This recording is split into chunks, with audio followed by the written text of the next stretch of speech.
ہم اور آپ اس وقت ماہ شعبان المعظم کے پہلے جمعہ کی نماز کے لیے مسجد میں حاضر ہونے کی سعادت حاصل کر رہے ہیں۔ آج ماہ شعبان المعظم کا پہلا جمعہ بھی ہے اور پہلی تاریخ بھی ہے۔ ہم سب لوگوں کی عادت یہ ہے کہ ہم بہت زیادہ اہتمام ماہ رمضان المبارک کا کرتے ہیں، اور اس میں کوئی مذائقے کی بات بھی نہیں، لیکن رسول گرامی وقار صلی اللہ تعالی علیہ وسلم ماہ رمضان المبارک کی تیاری ماہ رجب ہی سے شروع فرماتے تھے، اور یہ وہ ماہ مبارک دونوں رجب اور شعبان اتنی عظمت والے مہینے ہیں کہ خود رسول اعظم صلی اللہ علیہ وسلم نے ان دونوں مہینوں کے اندر برکت کی دعا فرمائی۔ دونوں مہینوں کے لیے ارشاد فرمایا، اللہم بارک لنا فی رجب و شعبان وبلغنا رمضان، اے اللہ رجب اور شعبان میں ہمارے لیے برکتیں عطا فرما اور رمضان تک ہم کو پہنچا دے۔ اور اس دعا کا فائدہ بھی سب سے بڑا یہ ہوا کہ اللہ عز و جل نے تینوں مہینوں میں بڑی بڑی راتیں عطا فرمائیں۔ ماہ رجب میں شب معراج، ماہ شعبان میں شب برات، اور ماہ رمضان کے اندر شب قدر، تاکہ اس امت کی بگڑی بن جائے۔ تفصیل اگر آپ کو جاننا ہو تو آپ میرا بیان جو یوٹیوب پر ماہ شعبان کی فضیلت موجود ہے اس کے اندر آپ اس کی تفصیلات کو سماعت کر سکتے ہیں۔ آج مجھے ماہ شعبان کی دو فضیلتیں آپ کے سامنے پیش کرنی ہیں، اور میں سمجھتا ہوں کہ امت مسلمہ کے لیے ضروری ہے کہ وہ غفلت کی چادر اتار کر کے پھینک دے، اور ان دو حدیثوں کو پیش نظر رکھتے ہوئے ماہ شعبان المعظم کو اچھی طریقے سے گزارنے کی کوشش کرے۔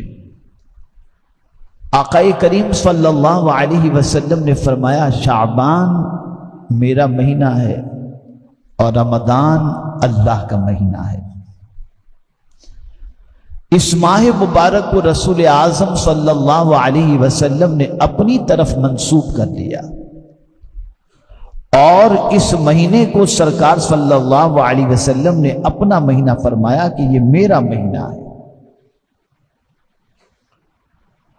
اور پھر حضور صلی اللہ علیہ وسلم نے اس مہینے کی عظمت بیان فرمائی۔ قربان جائیے اس عظمت پر کہ سرکار صلی اللہ علیہ وسلم فرماتے، شہر شعبان المطہر، یعنی شعبان المطہر، شعبان پاک کرنے والا مہینہ ہے۔ یہ مہینہ بندوں کو گناہوں سے پاک کر دیتا ہے۔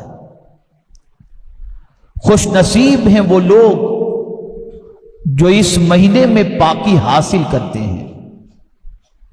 اب مثال کے طور پر آپ سے کہا جائے یہ صابن کپڑے کو بہت صاف کرتا ہے، تو آپ صابن استعمال کریں گے تو کپڑا صاف ہوگا نا۔ اب آپ استعمال ہی نہ کریں تو کپڑا صاف کہاں سے ہوگا؟ تو یہ مہینہ جو پاک کرنے والا مہینہ ہے، تو کچھ کام ایسا کریں گے تو اللہ پاک کرے گا نا، خالی بیٹھے بیٹھے تو نہیں ہوگا۔ اس لیے اگر کوئی پاک ہونے کی تمنا رکھتا ہے، پاک ہونے کی آرزو رکھتا ہے، تو یہ مہینہ اللہ نے دیا ہی اس لیے ہے تاکہ بندے کو پاک کر دے۔ میرے پیارے آقا صلی اللہ تعالی علیہ وسلم کے پیارے دیوانوں، پاک کرنے کے کچھ طریقے ہیں۔ مثال کے طور پر اگر کسی کانچ پر، کسی آئینے پر، کسی میرر پر اگر دھول مٹی جم گئی ہے تو اسے پاک اور صاف کرنے کے اندر کوئی زیادہ دقت نہیں ہوتی. یا تو ٹیشو سے پونچھ لو اور ہاتھ پھیر دو، یا کوئی کپڑا اس کے اوپر سے گھما دو تو آپ کا کانچ صاف ہو جائے گا. میرر پر لگی گرد و غبار چھٹ جائیں گے. لیکن اگر کپڑا صاف کرنا ہے تو کپڑے کو آپ ایسے ہی کپڑے سے ہاتھ پھیر دیں گے تو کپڑا صاف نہیں ہوگا، بلکہ کپڑے کی صفائی کے لیے یا واشنگ مشین کے اندر آپ پاؤڈر ڈالو، پھر واشنگ مشین میں کپڑا ڈالو، پھر واشنگ مشین اس کو خوب اچھی طریقے سے مسلے اور باہر نکالے، یا پھر آپ کپڑے پر پانی ڈالو، پھر صابن ڈالو، پھر اس کے بعد اس کی صفائی کرو تو جا کر کے کپڑے کی صفائی ہو. آپ چاہیں کہ کپڑے کی صفائی جس طریقے سے ہم کرتے ہیں اس کی بجائے میرر کی جیسی صفائی کرتے ہیں اس طریقے سے صاف ہو جائے تو میرر اور کپڑے میں دونوں میں فرق ہے کہ میرر پر جو گرد و غبار لگتی ہے وہ بالکل اوپر سے لگتی ہے، اس کے اندر نہیں گھستی. لیکن کپڑے کا معاملہ یہ ہے کہ دھول مٹی گرد و غبار یہ ساری چیزیں کپڑے کے اندر گھس جاتی ہیں. تو جب تک کہ اسے پانی اور صابن اور ساری چیزوں کے پروسیجر سے نہیں گزارو گے تمہارے کپڑے صاف نہیں ہو سکیں گے. اور تیسری چیز سونا ہے. اگر کوئی سونے کو صاف کرنا چاہے، اس کے اندر میل کچیل موجود ہے اور اس میل کچیل کو وہ نکالنا چاہے تو وہ پانی سے نہیں نکلتا. اگر یہاں پر کوئی سونے کی صفائی کا کام کرنے والا آدمی موجود ہو تو وہ سمجھتا ہے کہ سونے کی صفائی کے لیے سونے کو آگ میں ڈالا جاتا ہے، تو آگ جتنا بھی سونے کے اندر کچرا اور جو ساری چیزیں ہوتی ہیں اسے مٹا دیتا ہے. تو 3 پروسیجر ہوئے صفائی کے. ایک تو ہاتھ سے یوں ختم، ہاتھ گھماؤ میرر صاف ہو گیا. ایک صفائی کا طریقہ یہ ہے کہ پانی اور پھر اس کے بعد اس کو صابن سے دھو تب جا کر کے وہ صاف ہوگا. تیسرا آگ میں ڈال کر صفائی کی جاتی ہے. آقا کریم صلی اللہ علیہ وسلم نے فرمایا شعبان پاک کرنے والا مہینہ ہے. اب اس میں اگر کوئی بندہ مومن سچے دل سے توبہ کر لے، سچے دل سے اللہ سے معافی مانگ لے، اور مانگنا ہی چاہیے، اس مہینے میں غفلت نہ برتنا. ایک اور حدیث شریف میں آپ کو سناؤں گا تو آپ کی سمجھ میں اور اچھی طریقے سے بات آئے گی. اس مہینے میں غفلت مت برتنا، اس مہینے کو غفلت میں مت گزارنا. آقا کریم صلی اللہ علیہ وسلم ماہ رمضان المبارک کے بعد سب سے زیادہ روزے اگر کسی مہینے کے رکھتے تو وہ ماہ شعبان المعظم کے رکھتے، اور بہت پسند تھا سرکار کو ماہ شعبان المعظم کے روزے رکھنا. کیوں پسند تھا میں حدیث میں آپ کو پیش کروں گا. تو اس مہینے میں پاک ہو جاؤ، اور اس مہینے میں ایسا ہے کہ ادھر توبہ کی، اور توبہ کے ساتھ چونکہ ہمارا میرر جیسا میل نہیں، ہمارے دل پر میرر کی طرح تھوڑی سی مٹی نہیں لگی کہ صاف کرتے، بلکہ ہمارا دل تو گناہوں کے دھبوں سے اتنا آلودہ ہو چکا ہے، اتنا آلودہ ہو چکا ہے. ہر کوئی بندہ اپنی کیفیت کو خود زیادہ جانتا ہے، تو اس کو تو پانی اور صابن سے بھی صاف کیا جائے تو نہ ہو. اتنا دل ہمارا گندا اور ہمارا وجود گندا ہو چکا ہے.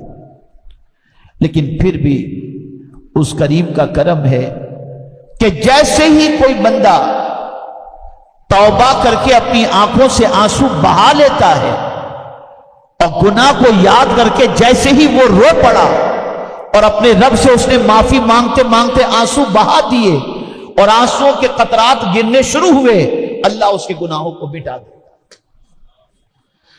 اس لیے اس ماہ مبارک میں رو رو کر اپنے گناہوں سے معافی مانگو.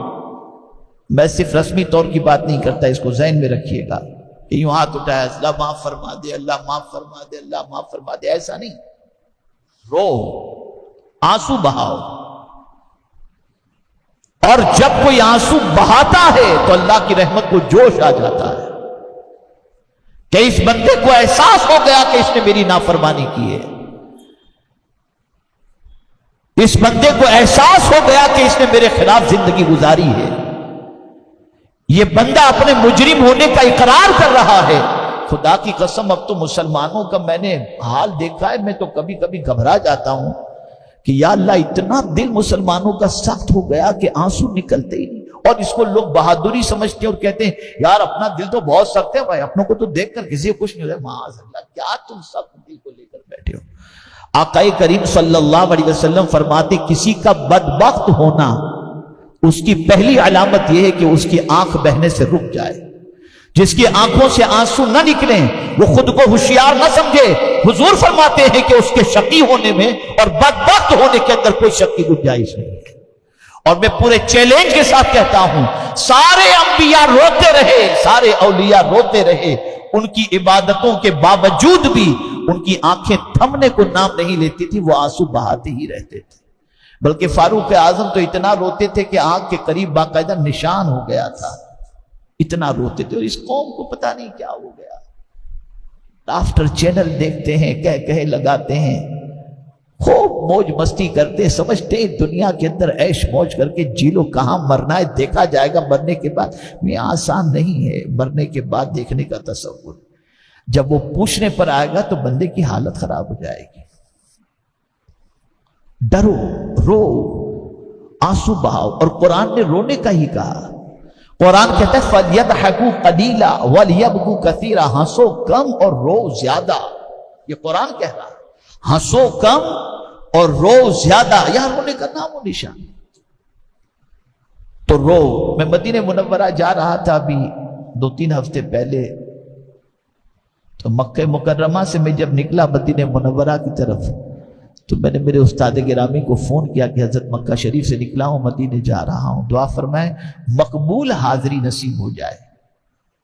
تو انہوں نے مجھ سے فرمایا کہ دیکھو بس کوشش کرنا کہ حضور کے روزے کے سامنے کچھ آنسو نکل جائیں، کچھ آنسو نکل جائیں اور دل سے نکل جائیں، اس لیے کہ مقبول حاضری کی علامت میں سے ایک علامت یہ ہے کہ بارگاہ رسول کے اندر آنسو نکل جائیں۔ اور پھر جو آگے فرمایا اسے سنیے، ارشاد فرماتے حضور کسی کا آنسو دیکھ ہی نہیں سکتے، دیکھ ہی نہیں سکتے، ادھر آنسو نکلے اور ادھر پروردگار کے پیارے حبیب صلی اللہ علیہ وسلم کی رحمت کو جوش آ گیا۔ تو جب سرکار آنسو نہیں دیکھ سکتے تو مولا کیسے آنسو دیکھ سکتے؟ یہ رونا ہی نہیں۔ اس ماہ مبارک میں رو رو کے اپنے کو پاک کرو، یہ پاک کرنے والا مہینہ ہے، یہ پاک کرنے والا۔ اور ایک اور حدیث مبارکہ آپ کو سنا دوں، شاید کہ یہ حدیث مبارکہ آپ کے دل و دماغ کو اور معطر کر سکے اور آپ کی زندگی میں کوئی انقلاب لا سکے۔ یہ نسائی شریف کی حدیث ہے، حضرت اسامہ ابن زید رضی اللہ تعالی عنہما سے مروی ہے، کہا کہ میں نے عرض کیا یا رسول اللہ صلی اللہ علیہ وسلم، حضور کو شعبان میں سب مہینوں سے زیادہ روزے رکھتے دیکھتا ہوں۔ حضرت اسامہ ابن زید نے حضور سے عرض کیا کہ سرکار میں آپ کو دیکھتا ہوں کہ شعبان میں بہت زیادہ آپ روزے رکھتے ہیں۔ کس سے پوچھا؟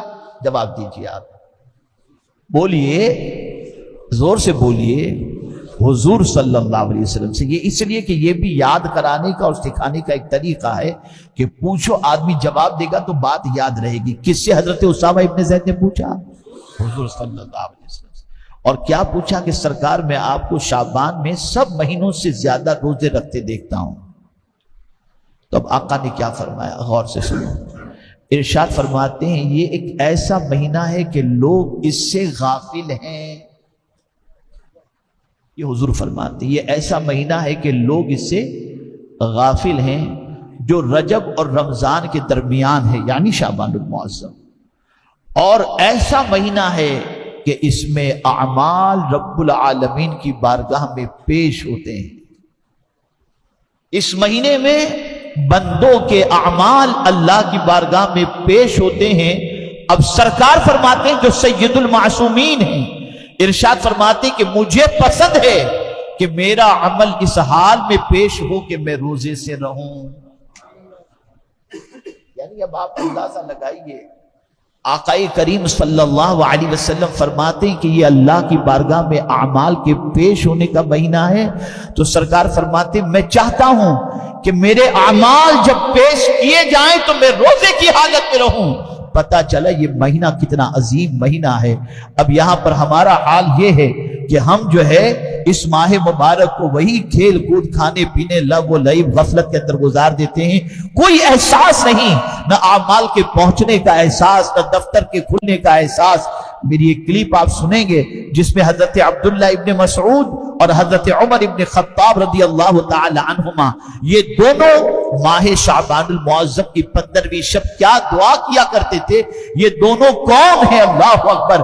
حضرت عبداللہ ابن مسعود وہ ہیں جن سے حضور قرآن سنتے تھے، اور حضرت عمر ابن خطاب وہ ہیں جن کو سرکار صلی اللہ علیہ وسلم نے جن کے بارے میں فرمایا کہ میرے بعد اگر کوئی نبی ہونا ممکن ہوتا تو وہ عمر ابن خطاب ہوتے۔ یہ لوگ ماہ شعبان کی 15ویں شب کس طرح سے دعا کرتے تھے؟ بالکل ہمیں نہ بڑی رات کی فکر ہے نہ بڑے دن کی فکر ہے۔ جمعہ ہے نا، بڑا دن ہے آج کا، قیامت بھی جمعہ کے دن قائم ہوگی۔ ذرا دیکھیے 2 رکعت کے سلام پھیرتے، بھاگم بھاگ جلدی سے نکلیں جلدی مسجد سے اور بس ٹینشن فری ہو جائے۔ الحیات باللہ، کوئی شوق نہیں، کوئی عبادت کا ذوق نہیں، سمجھتے جانا ہی نہیں ہے۔ اس دنیا سے جائیں گے تو جتنا مال جمع کیا ہے سب لے کے، کچھ لے کے نہیں جاؤ گے، سب دھرا کا دھرا رہ جائے گا۔ جتنی نیکیاں ہوں گی اللہ نے وہ قبول کر لی تو وہ ساتھ جائیں گی۔ تو عرض کرنے کا منشا یہ ہے، یہ پاک کرنے کا مہینہ، اس میں پاک ہو جاؤ۔ ہم سب کوشش کریں کہ اس ماہ مبارک میں گناہوں سے پاک ہو جائیں، اللہ کی بارگاہ میں خوب توبہ استغفار کریں۔ حضور کثرت سے روزے رکھتے، اگر آپ سے بھی ہو سکے تو زیادہ سے زیادہ روزے رکھیں، ورنہ 3 روزے تو کثرت کے اندر شمار کر لیے جاتے ہیں۔